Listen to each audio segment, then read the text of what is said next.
Buongiorno e ben ritrovati con l'informazione flash di New Sicilia, i principali titoli della mattina. Il GIP di Palermo ha disposto gli arresti domiciliari per l'ex presidente della regione siciliana Totò Cuffaro, indagato a vario titolo insieme ad altre 17 persone per associazione a delinquere, turbativa d'asta e corruzione. Il GIP ha invece respinto la richiesta di arresto di Saverio Romano, deputato e coordinatore di Noi Moderati, anche lui coinvolto nelle indagini.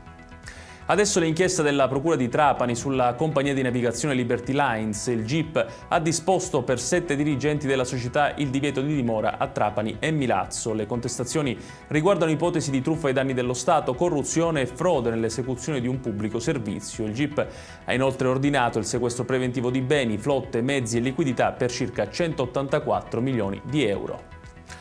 La polizia ha rintracciato e arrestato su un treno diretto a Roma il 37enne di origine marocchina accusato del tentato omicidio avvenuto lo scorso agosto alla fiera di Catania. L'uomo aveva colpito un venditore ambulante con un coltello da macellaio al volto, al fianco e al braccio, fortunatamente senza gravi conseguenze, per poi darsi alla fuga.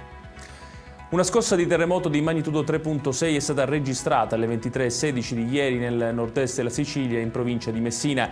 Secondo i rilevamenti dell'Istituto Nazionale di Geofisica e Vulcanologia, il sisma ha avuto ipocentro a 49 km di profondità ed epicentro vicino ai comuni di Itala e di Rometta. Nessun danno segnalato. La Regione siciliana ha pubblicato l'avviso STEP nell'ambito del programma regionale del Fondo Europeo di Sviluppo 2021-2027. La misura è rivolta a sostenere investimenti produttivi e industriali in tecnologie digitali, deep tech, biotecnologie e soluzioni energetiche pulite ed efficienti. La dotazione finanziaria totale è di oltre 315 milioni di euro. Ed è tutto per questa edizione. Tutti i dettagli su queste notizie li trovate come sempre sul nostro sito www.newsicilia.it.